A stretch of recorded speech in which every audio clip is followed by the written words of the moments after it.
Hi, everyone.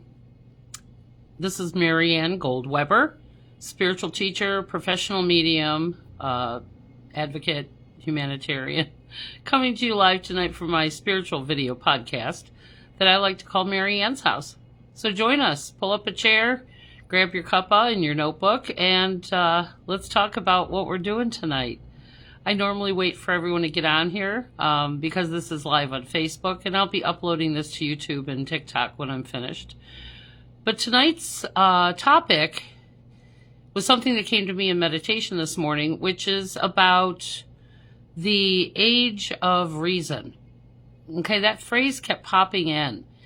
And so what I do is I look at the origins of those things and how is that applying to what is going on right now, And it led me to one of the teachings that I offer that I normally do in coaching or in specific sessions, especially when someone's in a transitional place.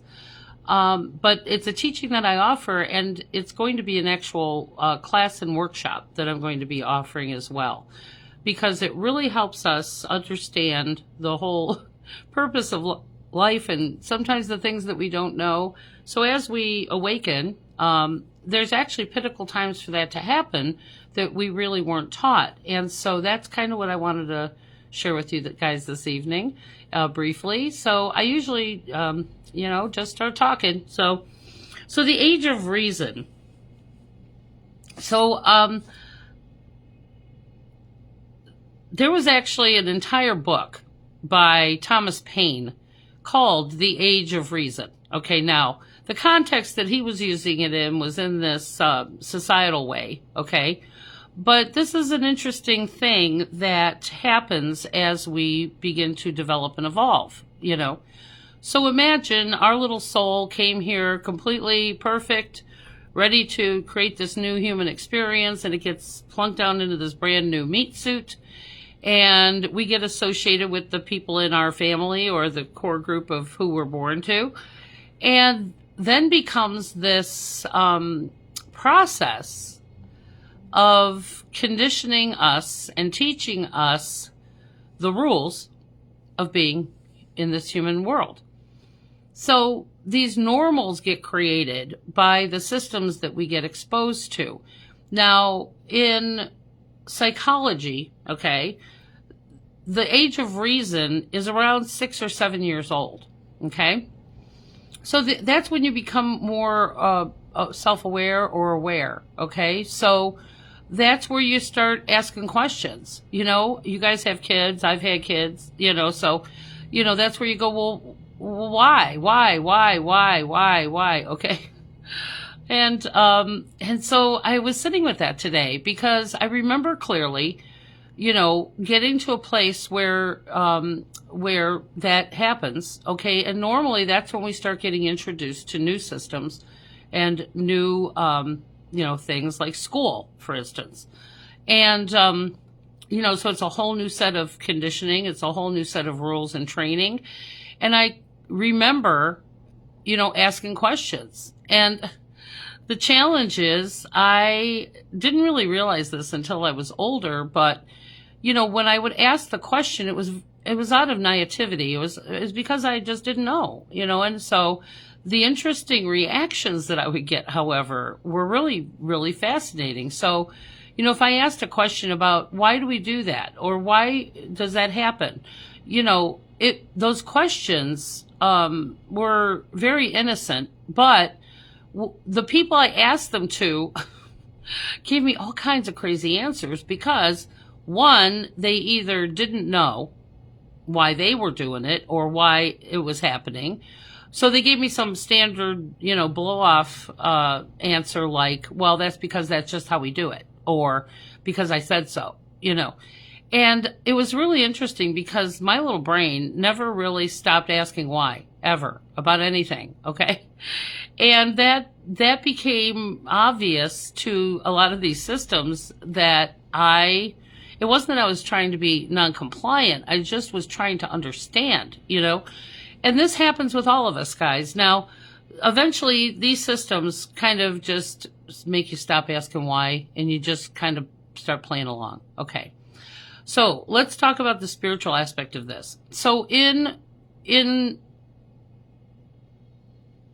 spiritual understanding, our soul comes into this new lifetime purposely. It chose the journey. It chooses a lot of the people that we're going to interact with and the, methods and reasons why we're here.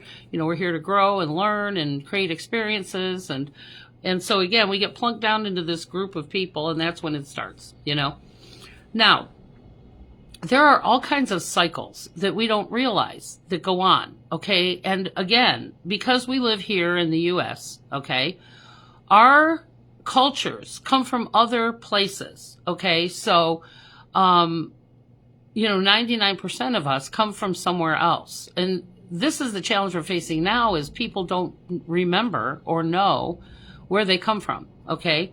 In fact, they have to do a 23andMe DNA to figure out where their people came from, I was very blessed to know that my people who immigrated here came from specific countries.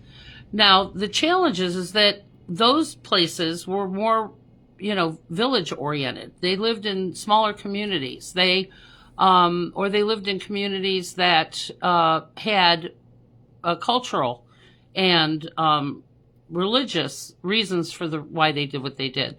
They also celebrated the seasons and the cycles, the natural cycles, because again, we're so far away from our ancestral roots that we don't know what those kinds of things were, because nobody taught those things to us eventually.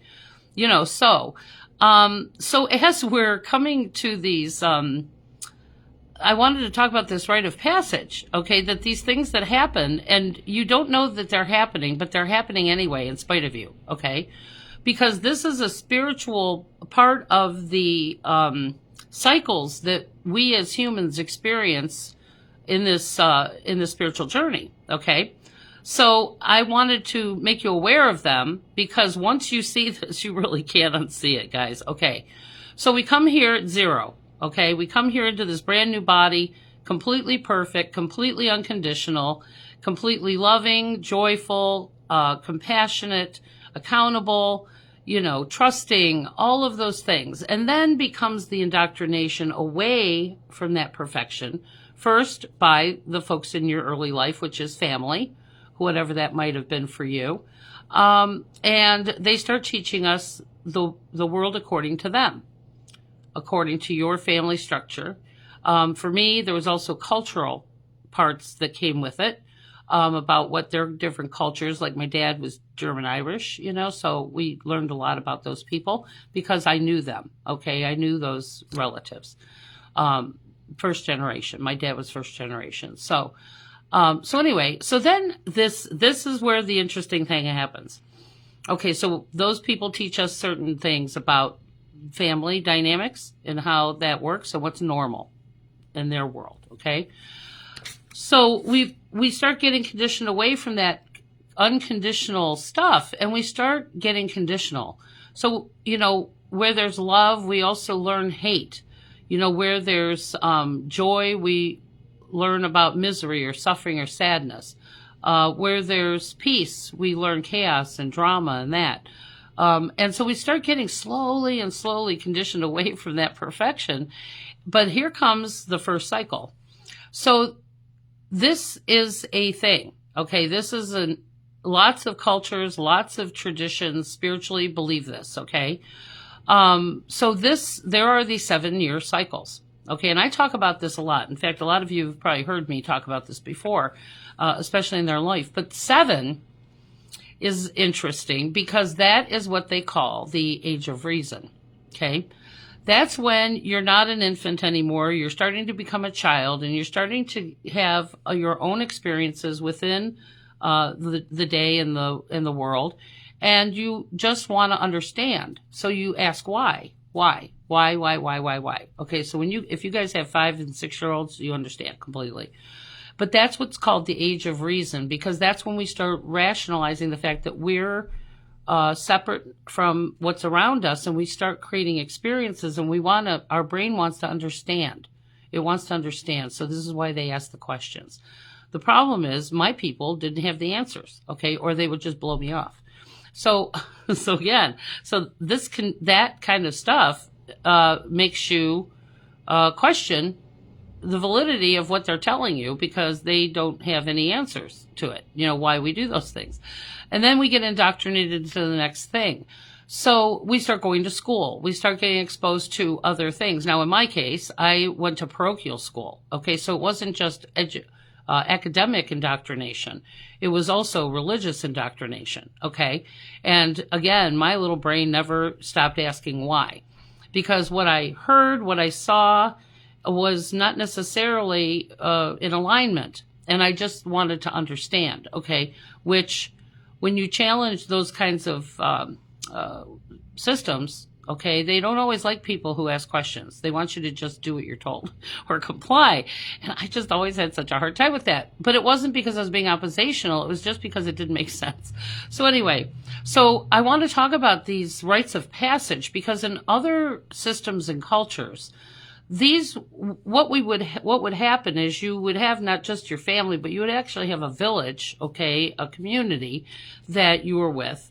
So you had lots of aunties and uncles and elders in your life, and they would actually have ceremonies that would take you into the next level, showing you that you've reached this age where now new education, new insight, new responsibilities, and they would teach you about that and what your responsibilities were. Because you're part of a bigger whole. So guys, these 7-year cycles happen, whether it's in our own life or whether it's in relationships, anything that would have a cycle or an anniversary date, it's about leveling up into the next level. Now, I teach an entire workshop and class on this, and I do it a lot with people in coaching because the challenge is, as we experience these rites of passage, we've never really stopped to really embrace them for what they were. So when people start to awaken and ask why, okay, why? Usually when I finally get to people and they ask why, it's a lot of things are coming undone at the same time. Whether it's a death or whether it's a big cataclysmic change or something they just don't have answers to based in their little database of what they know. And so they're in search of a bigger, higher spiritual understanding of it. Okay. But these always happen around these rites of passage. So 7, 14, 21, 28, 35, 42, and 49 is the big one. Okay, that's 7 of 7. That's what we call midlife. Okay, and that's where we really and we haven't been taught this, but where we really look back at all the experiences, all the things we've done in lesser and greater, and then from that we have wisdom, hopefully, and that would make you an elder. Okay, but the challenge is for a lot of people, they have never done any of that. So 49 is the one that really knocks your socks off. Okay, so then we're going to create the second half of our life with that wisdom, which is about simplifying. Okay, now that we've, been there, done that, bought the t-shirt, did the things, okay, now out of all of that we've done, obligatorily or otherwise, what do we really want to create for that second half of our life? Okay. The challenge is that we haven't really stopped because right before each one of these cycles, there's always something that ends and something begins.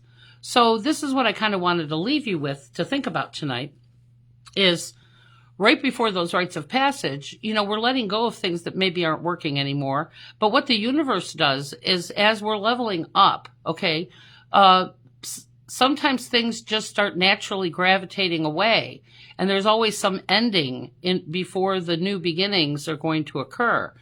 And so when you start noticing these patterns, now I have a very acute sense of pattern recognition. Okay.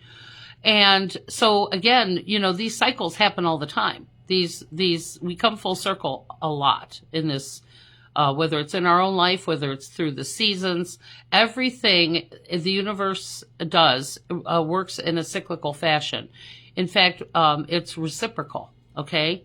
In addition to it being cyclical, it's also reciprocal because what we send out is then something that we need to receive coming sometimes from a whole nother direction.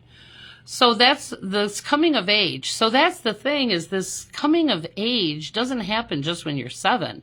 It happens at all these other rites of passage, at all these other times in the 7-year plan, where we're leveling up. So think of it like we're leveling up, but the problem is that have been taught that. And so we end up just kind of plowing through these rites of passage without actually stopping, assessing, learning, celebrating, and gladly letting go of certain things and making room for new things to manifest. And so that's what I want to offer in this workshop or this class. Now, this also exposes a lot of things that we haven't addressed. Sometimes that's grief or emotional things that we really haven't taken the time to sit and process. So, again, when we're waking up at 28 or 35 or 42, that's a lot. And this is why I offer this class in this workshop, because it gives you not only the awareness of what's happening, it also helps give you the tools to unpack the emotional stuff, and maybe, we need to add other programs or systems into that process for you, and then we can guide you to those right things. So yes, so in my own life, this is interesting. And I tell this story all the time.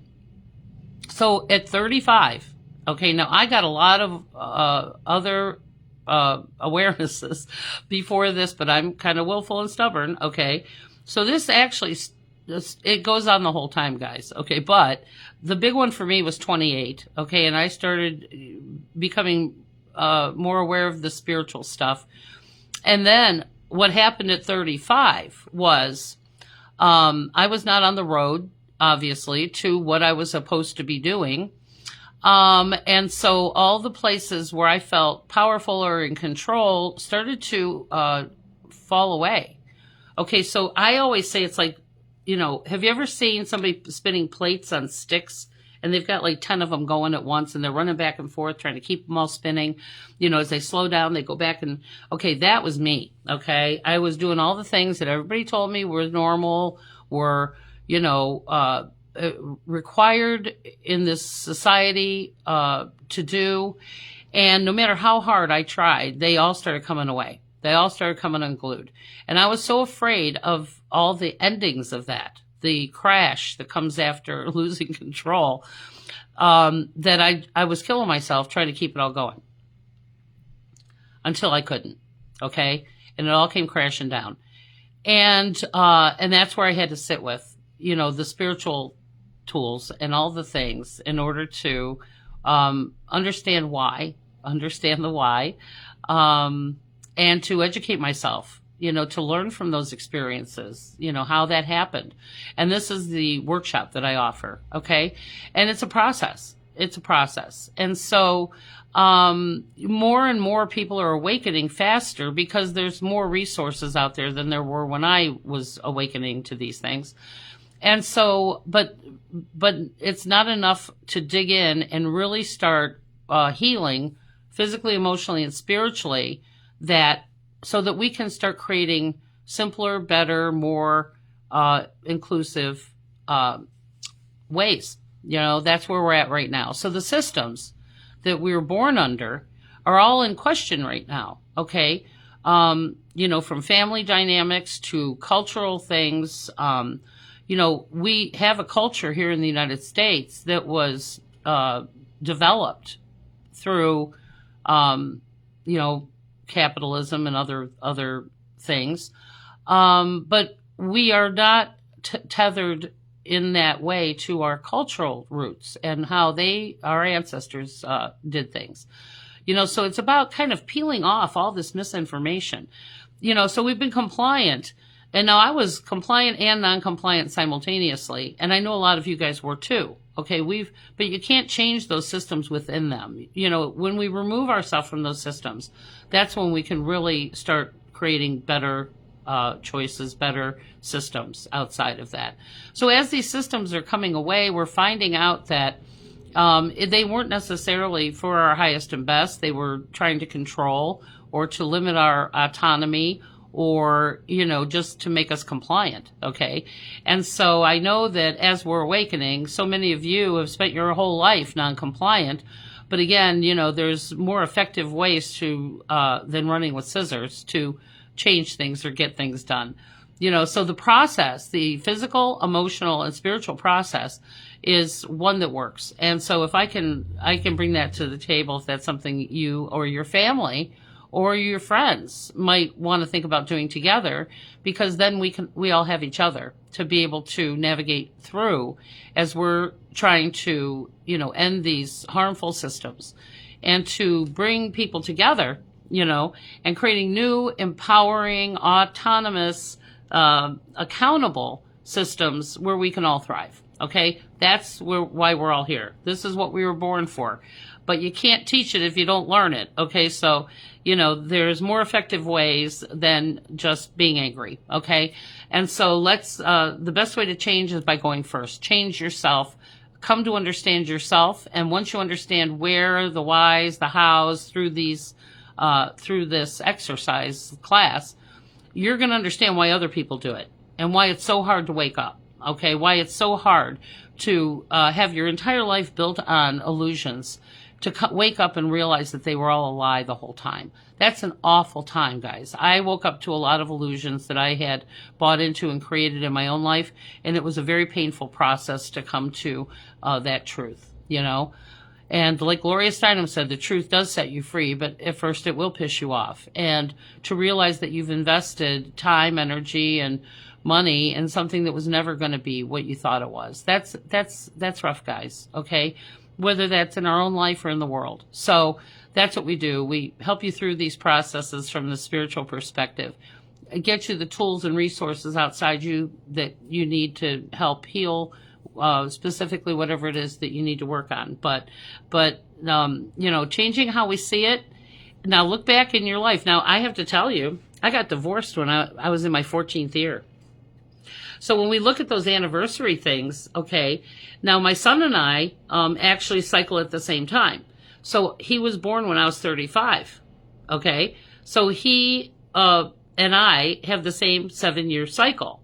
Different timing, but we cycle at the same time. So both our lives normally level up at the same time, okay? So we're both going through this process simultaneously.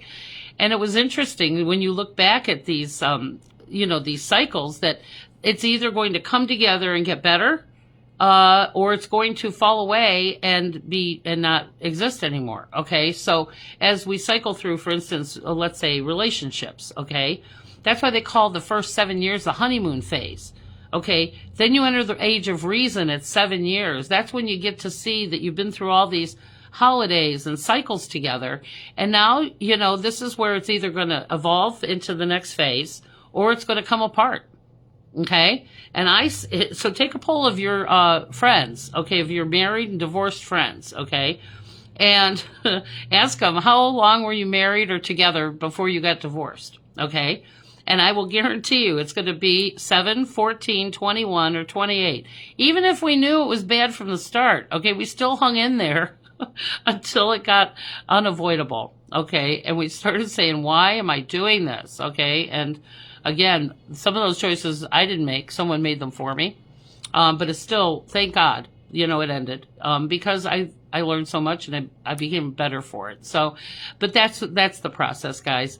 So, let's see who's here tonight. Hey, we're very cash here today. Okay.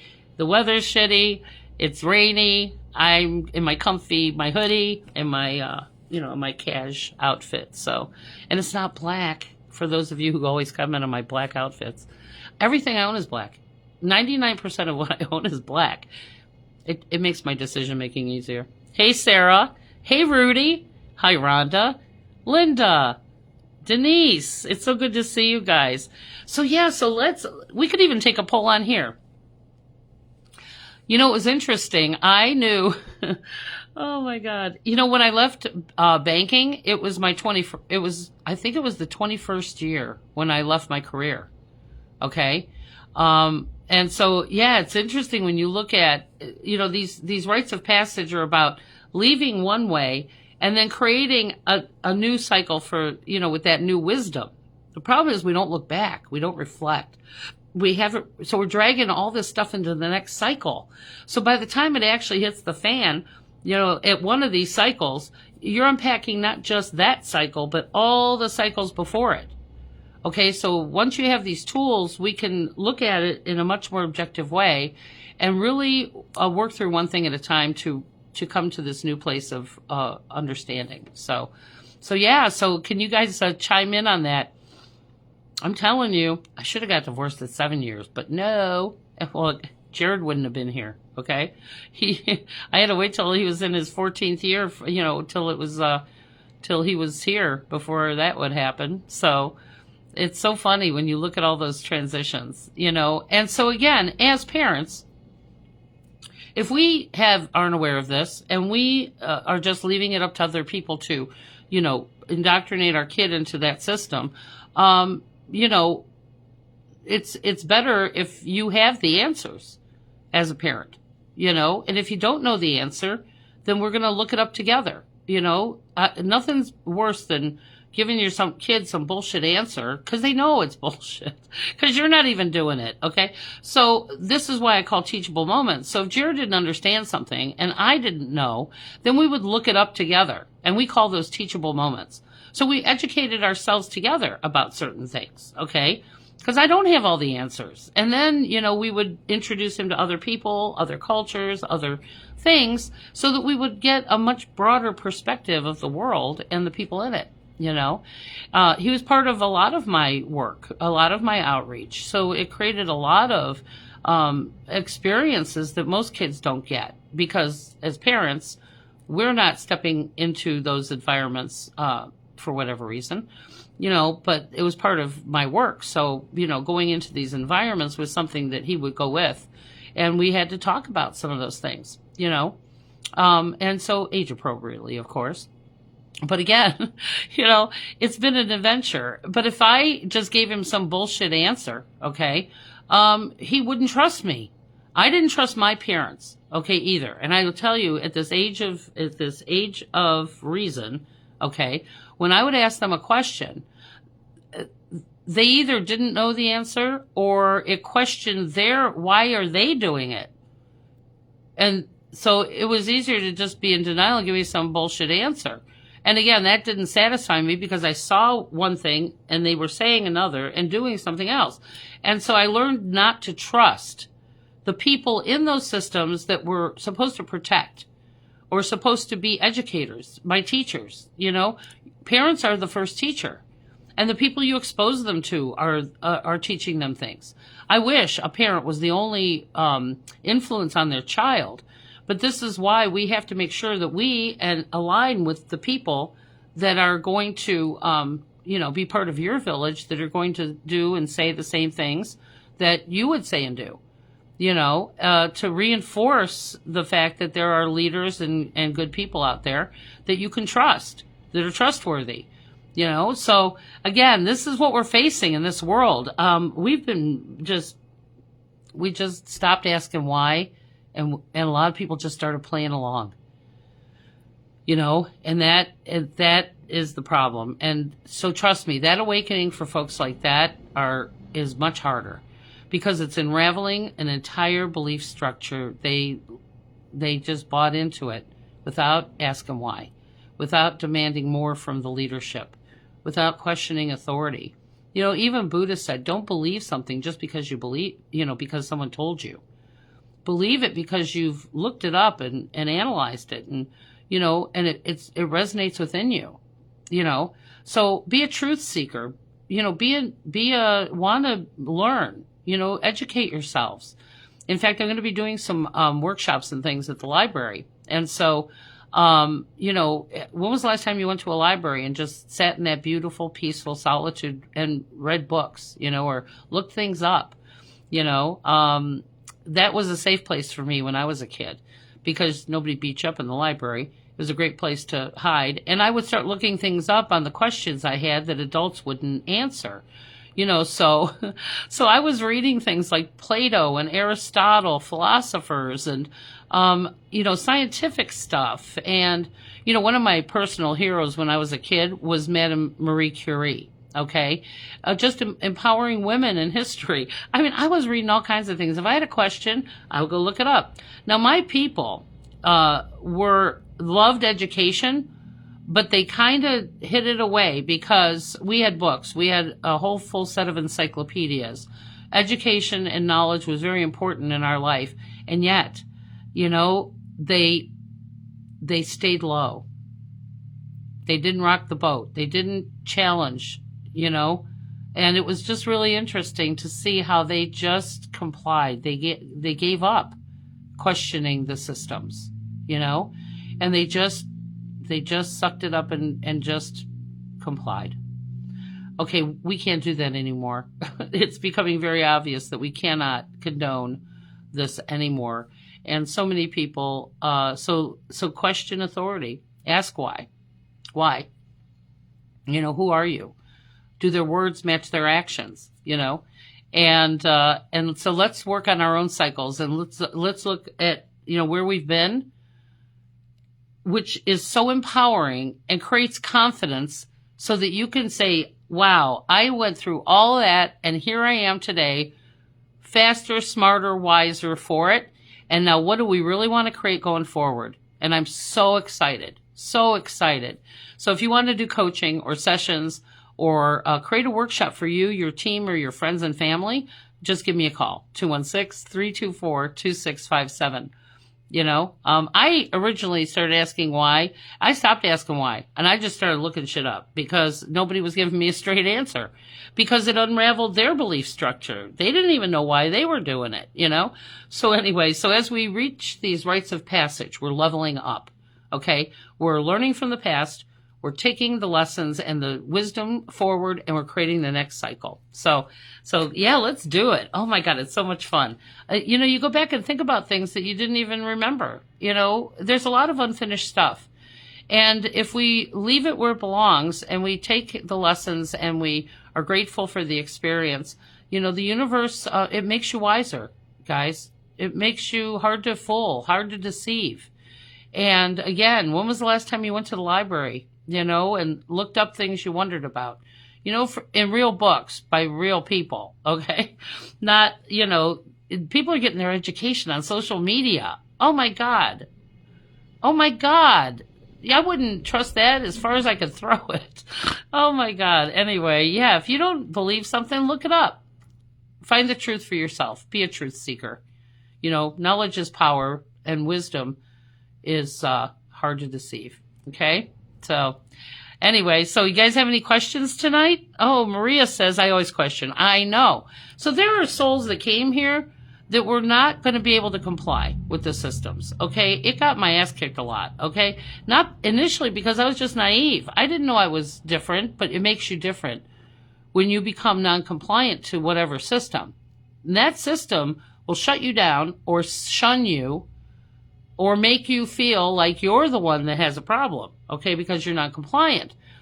Again, I wasn't trying to be non-compliant. I was trying to understand what the hell, but I was never going to be able to understand. So when I left those systems is when all the good stuff started to happen. I started realizing these are not things I want to align with in my life, But again, it also broke my trust. Okay. And it took me a long time to trust myself and to trust certain, other people. And that's a whole nother class for another day. So anyway, so Ashley's here. Hey, Shell. Maria, I always question. Good advice. No, really. Again, asking questions is important, but not everybody's going to give you a straight answer. And sometimes when you ask questions, you can get you harmed. Okay. So again, there's other resources, other ways. If it looks like poop and smells like poop, it's probably poop. Okay? And this is the things we learn. So I question certain things, but I also educate myself. So I don't need to, out the source for lying. I already know what they are. I know who they are. Okay? And it's not going to change because Marianne Goldweber decided to go up against it. Okay? This is where, what you got to operate in a stealth way. Okay? There's a lot we can do without, rocking the boat. Okay. There's other people rocking the boat. And so we can There's other ways there's workarounds, guys. Okay. And that's where we work smarter, not harder. Okay. So anyway, yes, reading books at the library is good advice. Yes. Guys, I have to tell you, Thomas Paine's The Republic, Thomas Paine's The Age of Reason. Okay. There was this huge, awakening in society at the turn of the century. This is where a lot of the spiritual stuff started becoming a phenomenon, okay? This is where Houdini was, going to Lilydale. There was this huge resurgence of spiritual school of thought, okay? And so they were entering what Thomas Paine called the Age of Reason, okay, where people started questioning things. And he was talking about in society, okay? What I'm talking about is not just questioning things in society, but questioning what we're willing to learn and accept. So as a kid, I was looking up things like Plato, Aristotle, all the philosophers, okay? And the thing about the philosophers was they would philosophize, but I didn't see a lot of implementation, okay? So I'm great. This is what's going on, but what are we doing to change it? That was always my second question was, okay, that's great. Thanks for sharing, but what are we doing to change it? Okay. And that's where I started, looking at, people who were doing, humanitarian efforts or civil rights or, heroes in history, okay, that were defending people or, I love those stories, of those folks. So anyway, so we can talk about it and philosophize about it all day, but I want to know, what are we doing about it? Okay. That's where I'm at, so we have to create action with that wisdom. Okay. You don't get wisdom by reading it in a book. You do it by walking it, by experience. And so you don't know nothing until you've done it. Okay. You can read all about it, but that doesn't make you an expert. So, that's applied knowledge is wisdom. Okay. So anyway, so take a class, join me for guys, sessions are only $60 for a full hour. And let me tell you, this isn't about telling you your future and leaving you hanging. Okay. This is about going right to what the universe got you to me for. They give you so much wisdom, and they're trying to encourage you through whatever it is you're facing. And then I give you the tools to apply it in the human world. Okay. So you get the spiritual guidance, and then we give you the tools how to apply it in your everyday life. That's spirituality with the work boots on. Okay. And so, change is easy. The minute you change how you look at it, new things start to appear. Looks like magic, but it's not. So as we're in these rites of passage, whether it's in our world or it's in our lives or it's in our relationships, it is the thing, and it does happen. And so I would love to hear your thoughts on that, but call me to schedule some time virtually. Like I said, it's only $60. You'll spend $60 on something else. This is an investment in yourself. Okay. So call 216-324-2657 or go to mariannegoldweber.com and for more information on who I am. If you go to my services page, it shows you all the things I do out in the world, in the big world. So anyway, I love you guys. I'm so grateful for you following. And just so you know, if you comment, okay, and you share my posts, it changes the algorithm. Nobody's seeing my stuff right now. It's being suppressed, okay, because they're pushing out all this bullshit, okay? So if you like, comment, and make me a favorite, that changes the algorithm and my stuff gets out there more. So please share my things, okay? I really appreciate it because, that's how we keep the village going is by participation. So schedule some time. Having a party for your friends. Okay. Oh my God. We have so many messages, inspirational messages that come from all your ancestors in that room. There's 12 seats, but we get hundreds of messages. Every person gets to hear all the messages. It's inspiring not just the person in front of me, but it's also inspiring the whole room. Okay. And so we're all getting a lot more wisdom, spiritual wisdom for other people's ancestors and our own, and we talk about all kinds of things in there. everything from dreams to astrology to grief to, different kinds of, what happens. We talk about all those things. So schedule some time with you and your group, okay? And you can bring your own food. I always supply the beverages. And we're always set up for an event. So come join me. I would love to see you guys. Because that's the thing, guys. We have to keep each other inspired. And together, it takes a village. And together we can do anything. Okay? I just want to remind you that you got this and it's doable. Okay? So anyway, I'm looking forward to seeing you guys. If you have any questions, don't hesitate to call. And thank you for joining me. Thank you for supporting me. But share my stuff. I would really appreciate it. And it takes a village. And I'm so grateful that you're part of mine. So thanks. Stay dry, stay warm. And let's commit to today's the full moon. Okay, this is a time to create an action in the forward moving world, in the physical world, about your intentions. So what, let's create an action today and tomorrow. So this goes on for today and tomorrow, the full moon. So let's create an action that's in alignment with your thoughts, words, and actions together. That's how the universe changes things and manifests stuff. So you gotta walk your talk, or they think you're full of shit. So put your money where your mouth is, and let's do it together. We could do it together. I'm so excited. Anyway, I love you guys. I hope you have an amazing evening, and I hope you dream well tonight. I always get crazy dreams at the full and new moon. So dream time should be pretty interesting. I also have a hard time sleeping. Okay. In the middle of the night, I'll wake up. But, yeah, let's get a good night's sleep, and let's get ready for, creating some actions tomorrow. So keep the peace, pray for our world, and I'll pray for you. You pray for me, and together we can do anything. I'm ready. Let's do it.